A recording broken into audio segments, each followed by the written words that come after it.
கத்தியும் சவுண்டை 80 டெசிபலுக்கு என்னால் கொண்டு வர முடியலையே. ஆனால் இதுவே தோனி இல்லை கோலி பேட்டிங் இறங்கும்போது ஐபிஎல் க்ரௌடு கத்துற சத்தம் மட்டுமே 120 டெசிபல்ஸ்லேருந்து 130 டெசிபல்ஸ் வரைக்கும் போகும். சரி, 130க்கும் 70 டெசிபலுக்கும் நடுவில் வெறும் 60 டெசிபல் தானே வித்தியாசம் அப்படின்னு நீங்கள் நினச்சிங்கன்னா அதுதான் இல்லை. 130 டெசிபல் அப்படிங்கிறது 70 டெசிபலை விட 10 lakh டைம்ஸ் அதிகமாக. எப்படி இந்த டிஃப்ரென்ஸ் பாசிபிள்? அதுக்கு நம்ம ஸ்கூலில் படித்து மறந்த ஒரு கான்செப்ட் தான் காரணம்.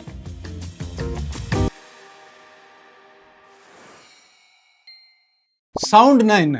அது காத்துல டிராவல் ஆகக்கூடிய ப்ரெஷர் வேவ்ஸ். இப்போ உதாரணத்துக்கு ஸ்பீக்கர்ல இருந்து ஒரு சவுண்ட் வருதுன்னு வச்சுக்கலாம். அந்த சவுண்ட் காத்துல இருக்கக்கூடிய ஏர் மாலிக்யூல்ஸை புஷ் அண்ட் புல் பண்ணும். இந்த புஷ் அண்ட் புல் ஒரு ப்ரெஷர் சேஞ்சை உருவாக்கும். நார்மலா ஏர் ப்ரெஷர் எப்பவுமே ஸ்டேபிளா தான் இருக்கும். ஆனா ஒரு சவுண்ட் வரும்பொழுது டக்குன்னு ப்ரெஷர் இன்க்ரீஸ் ஆகும், நெக்ஸ்ட் மொமெண்டே ப்ரெஷர் டிக்ரீஸ் ஆகும். இது ஒரு வைப்ரேஷன் வேவ் மாதிரி டிராவல் ஆகும். அந்த வைப்ரேஷன் வேவை தான் நம்ம காது சவுண்டா டிடெக்ட் பண்ணுது.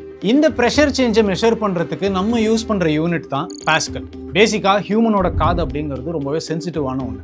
அதனால கேட்க முடிஞ்ச வீக்கஸ்ட் சவுண்ட் அப்படிங்கிறது 0.00002 பாஸ்கல்ஸ். இதுவே ஐபிஎல்ல மக்கள்லாம் சேர் பண்ணுவாங்கல்ல, அந்த சவுண்ட் கிட்டத்தட்ட 100 பாஸ்கல்ஸ் வரையும் போகும். இப்போ இந்த ரெண்டு வேல்யூஸையும் ஒரே கிராஃபில் பிளாட் பண்ணுறதுக்கு ட்ரை பண்ணுவோம். 100 கம்பேர் பண்ணும்போது 0.00002 அப்படிங்கிறது பிளாட் பண்ண முடியாத அளவுக்கு ரொம்ப சின்ன வேல்யூவாக இருக்குது. ஸோ இந்த ப்ராப்ளமை சால்வ் பண்ணுறதுக்கு, அதாவது பெரிய ரேஞ்ச் டிஃப்ரென்ஸ் இருக்கக்கூடிய ரெண்டு வேல்யூஸை ஒரே கிராஃப்குள்ளே கொண்டு வரதுக்கு தான் முதலாக லாகரிதம் யூஸ் பண்ண ஆரம்பித்தாங்க. சரி, இதை இன்னும் ஈஸியாக புரிஞ்சுக்க நான் உங்களுக்கு ஒரு டாஸ்க் கொடுக்குறேன். 10, 1000, 10 crore இந்த 3 வேல்யூஸையும் கிராஃபில் ஒய் ஆக்சிஸில் பிளாட் பண்ணுங்கள். சொல்லும்போது ஈஸியாக இருக்குல்ல?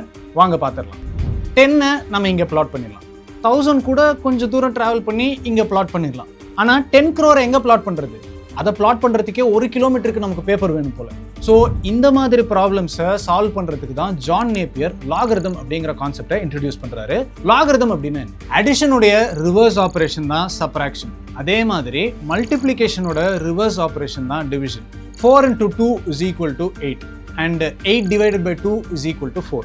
அதே மாதிரி பவர்ஸ்க்கும் ஒரு ரிவர்ஸ் ஆப்ரேஷன் இருக்கு, அதுதான் logarithm. 10 power 2 is equal to 100 and 10 power 3 is equal to 1000. இப்போ நான் உங்ககிட்ட 1000 கொடுத்துட்டு இதுல 10ஓட பவர் எவ்வளோ அப்படின்னு கேட்டா நீங்க 3ன்னு சொல்லுவீங்க, அதுதான் log. So log 1000 is equal to 3, log 10,000 is equal to 4 and log 1 lakh is equal to 5. So basically log அப்படின்னா எவ்வளோ பவர் அப்படின்னு கேட்கறதா அர்த்தம். இங்க ஏன் நம்ம பேஸ் 10 யூஸ் பண்றோம்னு உங்களுக்கு ஒரு டவுட் வரலாம். நம்ம யூஸ் பண்ற டெசிமலுடைய பேஸ் வேல்யூ 10, அதனால தான் 10 யூஸ் பண்றோம். பட் லாகரிதம்ல பேஸ் வேரி ஆகலாம். இப்போ நான் முதல்ல சொன்ன அந்த கிராஃப் ப்ராப்ளம்க்கு வருவோம். 10, 1000, 10 crore இந்த வேல்யூஸ்க்கான லாகரிதமிக் வேல்யூவை பேஸை 10 வச்சு நம்ம எடுத்துக்கணும். So log 10 1, log 1000 3 and log 10 crore 8.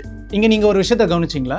முன்னாடி பிளாட் பண்ண முடியாம இருந்த அந்த பெரிய வேல்யூஸ் டக்குன்னு சின்னதான மாதிரி ஆயிடுச்சு. 10 1, 1000 3 and 10 crore 8. இந்த 1, 3, 8 நம்மளால கிராஃப்ல ரொம்ப ஈஸியா பிளாட் பண்ணிட முடியும். இதுதான் லாகரிதமுடைய ரியல் சூப்பர் பவர். இந்த யூனிவர்ஸ்ல வேல்யூஸ் 1ல இருந்து பில்லியன்ஸ் வரைக்கும் வேரி ஆயிட்டே இருக்கு. ஆனா லாகரிதம் யூஸ் பண்ணி மேசிவான ரேஞ்சை கூட நம்மளால கம்ப்ரஸ் பண்ண முடியும். சிம்பிளா சொல்லணும்னா ஒரு மிகப்பெரிய கேலக்சியை ஒரு சின்ன நோட் புக்குள்ள அடைச்சு வைக்கிற மாதிரி. இதே கான்செப்ட் தான் டெசிபல்ஸ்லயும் யூஸ் ஆகும். அதாவது சவுண்டோட இன்டென்சிட்டியை லாகரிதம் யூஸ் பண்ணி கம்ப்ரஸ் பண்ண வேல்யூஸ் தான் இந்த டெசிபல்ஸ். அதாவது மேசிவான பாஸ்கல் வேல்யூஸை யூஸ் பண்ணாம கம்ப்ரஸ் பண்ண டெசிபல் வேல்யூஸை நம்ம யூஸ் பண்றோம். முன்னாடி பார்த்த 70 dBக்கும் 130 dBக்கும் டிஃபரன்ஸ் வெறும் 60 dB தான் அப்படின்னு நினைப்போம். ஆனா டெசிபல் ஸ்கேல் அப்படிங்கிறது ஒரு நார்மல் ஸ்கேல் கிடையாது, it's a logarithmic scale. So ஒவ்வொரு 10 dB இன்க்ரீஸ்க்கும் சவுண்டோட இன்டென்சிட்டி 10 டைம்ஸ் இன்க்ரீஸ் ஆகும். எப்படின்னா 70 to 80 அப்படிங்கிறது 10 டைம்ஸ் மோர், 70 to 90 அப்படிங்கிறது 100 டைம்ஸ் மோர், 70 to 100 அப்படிங்கிறது 1000 டைம்ஸ் மோர். எவ்ரி 10 dB இன்க்ரீஸுக்கு சவுண்டோட இன்டென்சிட்டி 10 மடங்கு அதிகரிக்குது. ஸோ 70 dB to 130 dBக்கு நடுவில் 6 ஸ்டெப் இருக்கு. So 10 into 10 into 10 into 10 into 10 into 10 10 lakh times more இன்டென்ஸாக இருக்கும் சவுண்ட். அதனால தான் ஸ்டேடியமில் எல்லாரும் கத்தும் போது அது ஒரு எக்ஸ்ப்ளோஷன் மாதிரி ஃபீல் ஆகுது. டிபியில் நம்ம அதை மெஷர் பண்ணுறதுனால ரொம்ப ஈஸியாக கிராஃபில் நம்மளால் அதை பிளாட் பண்ண முடியுது. இந்த லாகரிதமிக் திங்கிங்கை ஐபிஎல்ல மட்டும் கிடையாது, எர்த்குவேக்கை மெஷர் பண்ணுறதுக்கும் நம்ம யூஸ் பண்ணிக்கிட்டு இருக்கோம். உதாரணத்துக்கு பூஜ் எர்த்குவேக் 2001 அதனுடைய மேக்னிடியூட் 7.7. சமோலி எர்த்குவேக் 1999 அதனுடைய மேக்னிடியூட் 6.8. இது ரெண்டுத்தோட டிஃபரன்ஸ் 0.9. என்னதான் ஒரு சின்ன நம்பரா தெரிஞ்சாலும் எனர்ஜி டிஃபரன்ஸ் வச்சு பார்க்கும்போது 22 மடங்கு அதிகம். இந்த லாக நம்ம pH வேல்யூல கூட யூஸ் பண்ணிட்டு இருக்கோம். லெமனோட pH வேல்யூ 2, வாட்டரோட pH value 7, which means lemon is 1 lakh times more acidic than water. இது மூலமா உங்களுக்கு லாகரிதம்னா என்ன அப்படிங்கிறது ஓரளவுக்கு புரிஞ்சிருக்கும்னு நான் நம்புறேன். நெக்ஸ்ட் டைம் நீங்க ஒரு IPL மேட்ச் போறீங்க அப்படின்னா அங்க கிரௌட் எரப்ட் ஆகும்போது அது வெறும் சவுண்ட் கிடையாது, it's a logarithmic explosion of energy அப்படிங்கறத ஞாபகம் வச்சுக்கோங்க. இந்த லாகரிதமை வேற எங்கெல்லாம் யூஸ் பண்றாங்க அப்படிங்கறது எங்களுக்கு காமெண்ட்ஸ்ல சொல்லுங்க. இந்த வீடியோ உங்களுக்கு பிடிச்சிருக்கும்னு நம்புறேன். இதே மாதிரி வேற ஒரு வீடியோல சந்திக்கிறேன். Until then, this is Rakesh signing off.